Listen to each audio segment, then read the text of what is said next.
This is Reginald, brother teacher. I have an interesting question for you today. What is it that you think you actually know? Is that a simple question? Or does it require more information? It does.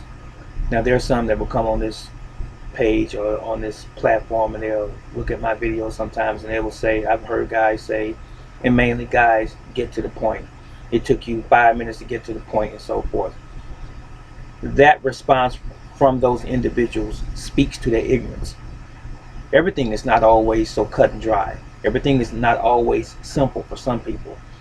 And it speaks also to the fact that when they were children that they never learned patience and they never learned that you have to sometimes have an introduction where it gets you to think before you get into the meat of a subject or a subject matter. I'm just saying. But anyway, with that being said, what do you think you know? All of us come into this world a blank sheet of paper. Blank sheet of paper. Come into this world. We don't know anything. When we emerge from our mother's womb, we experience the outside of her womb for the very first time when we open our eyes. And what do we see? A delivery room. We see some individuals in that room. We see our mom, maybe our dad, someone else, the doctor, the nurses. We don't know who they are. We then, from that point forward, have things introduced to us. We receive our first vaccinations, immunization shots, our first feeding from a bottle, or even breastfed milk. And then after a period of time, we begin to eat more advanced food after we are weaned from our mom. We smile, we pass gas, sometimes we wince and we giggle, maybe even experience a little pain and discomfort.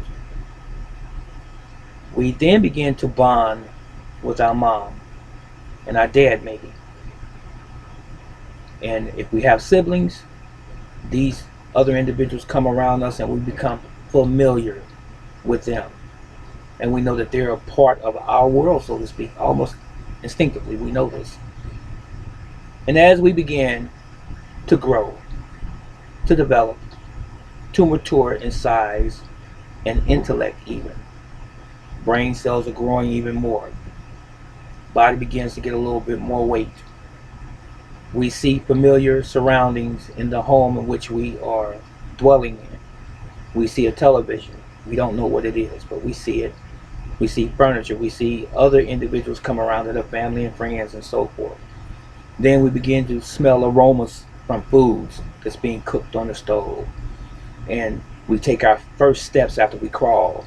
We're up and moving around. We begin to explore and look around. And then when we're at the point where we can utter some words that were given to us at first about daddy and mama and baba and so forth. These things basically were given to us. But do we know anything really?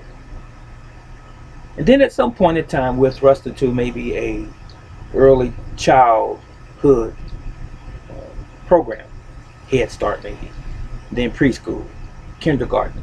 That is if you're taught in a public school, maybe even a private school. If you're not even homeschooled.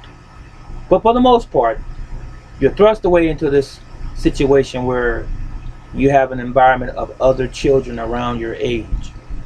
Now you see other faces, teachers and staff members and things of this sort. And they begin to introduce things to you such as coloring utensils, crayons and pencils at some point, and coloring books and papers and shapes and forms and numbers, and begin to start to articulate to you and express to you the learning process, sounding out words and numbers, identifying colors. and various other things.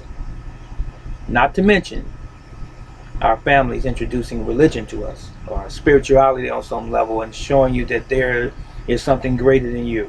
We begin, in other words, to become doctrinated or indoctrinated.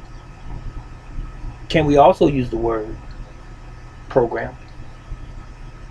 Now, all of the information that we're seeing and observing even, that's being given to us or even taught to us as children, all the way up through our adolescence and our teenage years, and then our young adult years, and even greater than that, beyond our 20s and 30s, middle age and so forth.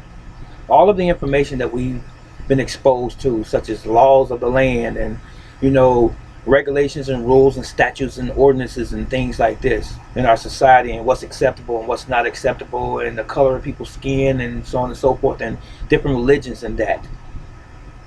Shopping malls, a McDonald's, a Wendy's, a Taco Bell, a Frisch's restaurant, a grocery store. All of these things we are becoming to realize are part of our lives. But what is it that we really know? Is this complicated to you? Or can you get the gist of what I'm saying already? What I'm really asking you today is, most of the things that we see, or all of the things that we see and are taught and exposed to, are they even real? Or are they something that's been given to us by someone else that doesn't really know? Why is it that we have to believe that there's a God? Do we really know? Why is it that we have to believe that there is a Santa Claus that brings gifts during a certain time of the year in December?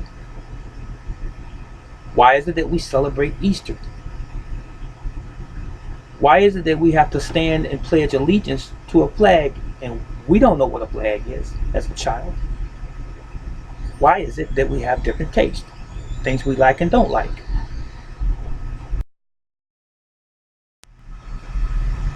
Who told you that there was a God? Your parents? Your friends? Society?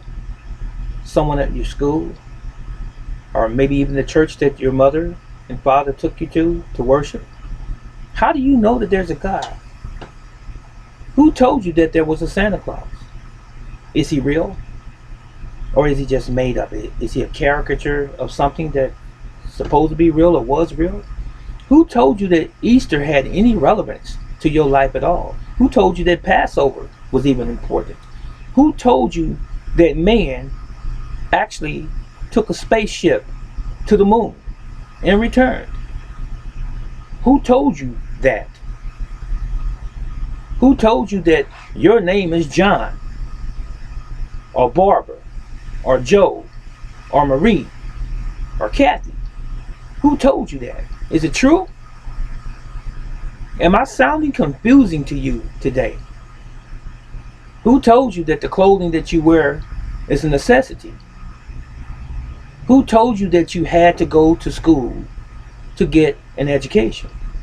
Is it true? Or is it just the choice of that individual that has control over you? Who told you that our justice system is honorable and that it follows the law as it originally was given by God? Does it? And if it does not, why is it divided from God's law? Why is it its own separate entity? Why doesn't the judge or the judges and all of the politicians and even the president of our country and the lawyers as well, all of the politicians, why don't they follow the Creator? Why don't they follow God? Why must we trust them? Why must we trust the doctors that wear the smocks in the hospitals to heal us, or can they? To protect us from disease, or can they? Are they doing even more harm to us by giving us pharmaceutical drugs? Who told us to trust the police officer who profiles certain individuals and pulls them over just because of the color of their skin, type of vehicle that they're driving, running their license plates? Who told us that police officers are honorable? Maybe some of them, maybe none of them. Why should we trust that? The question, ladies and gentlemen, is still this: how do you know? And when I say no, I mean, how do you know for sure?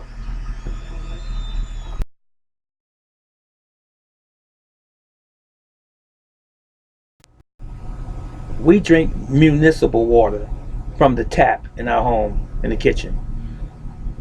Sink in your bathroom, you wash your hands and your face, brush your teeth. The water that comes from your shower, how do we know it's safe? They tell us. Who is they? The people who control the system. What system am I talking about? The waterworks people, of course. They control that system. They say, it's consumable, it's drinkable, even though it contains hundreds and even thousands of chemicals. The very water that comes into our home. Who told you that fluoride in toothpaste is good for fighting cavities? Is it really? How do you know? How do you know? Who told you that every restaurant that you go and sit down and eat after you've ordered your meal, that is safe, that is healthy? Do you know the scientists behind the chemicals that are placed in our foods, even in the grocery stores? All of the chemicals and the additives that's found in our foods, were you there when they were placed there? And while you're sitting in that restaurant eating your favorite steak and your baked potato with the sour cream and cheddar, and drinking your favorite beverage, or even your alcohol, how do you know that the ingredients are healthy for you, are good for you? How do you even know what's in your chili when you go to the restaurant? Or are you only eating it because it's called chili and you may be familiar with that term and or that food? But is it the chili that you make at home, or that your mother or your grandmother made? So how do you know that it's the right thing? Not necessarily chili in this particular instance, but the right thing meaning that it's good for you. How do we know anything, ladies and gentlemen? As my one friend says in his videos, and I continue to use this expression, I'm just trying to get you to think. What do you really know? How do you know anything? Are you believing it just because someone said that it's so? Is that the reason you know? If someone told you that if you did a certain exercise, you were going to get a certain result, how do you know? If someone told you that after you have been diagnosed with cancer, if you start on a certain regimen as far as your diet is concerned, certain protocols, naturally, that the cancer would go away. If someone told you if you stopped smoking, maybe you wouldn't have a smoker's cough. Maybe your lungs would repair themselves. Am I touching home on these now? If someone told you if you just watched your diet and eliminate some of the sugar in your diet, the excess sugar, the artificial sugar, and start on some sort of exercise plan, that you would lose weight if you're already obese or you're packing some extra pounds. So how do you know? If someone told you that there was a God in heaven that loved and cared about you, how would you know? How do you know that anything that's been told to you, anything that is presented to you, is real? This is how I want to respond to this.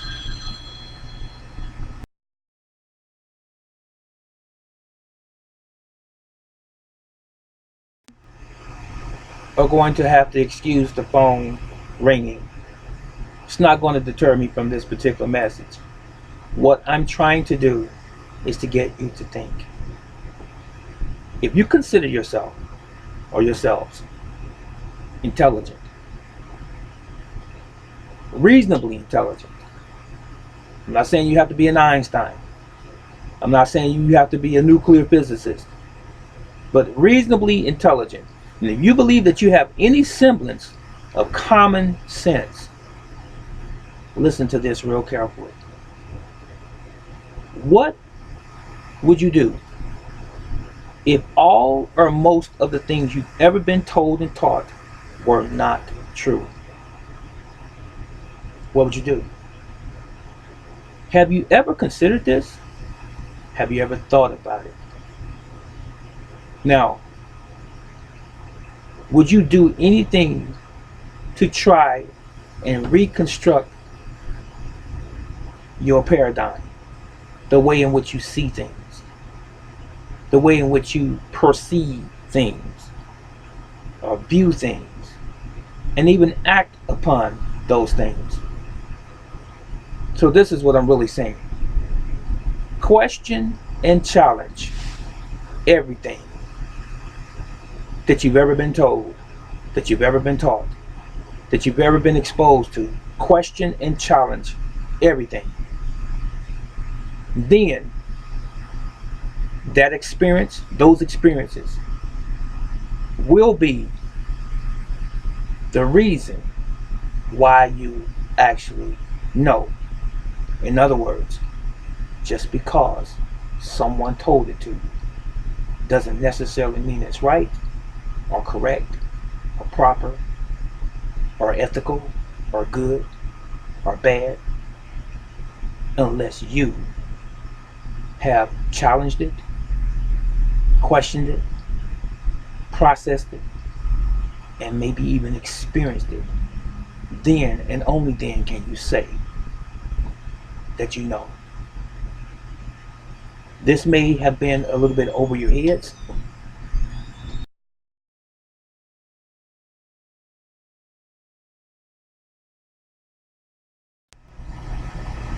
As I said, just because someone tells you something, I don't care if it's your family, I don't care if it's your so-called closest friend, I don't care if it's the local or the federal government, just because they tell you something, you owe it to yourselves to research it.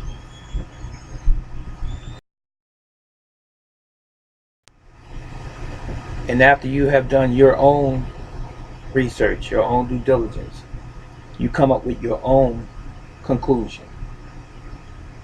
And it is then and only then that you can possibly say that you really know. Now, before I part, I'm going to ask you this question again. Do we really know anything? I'm out.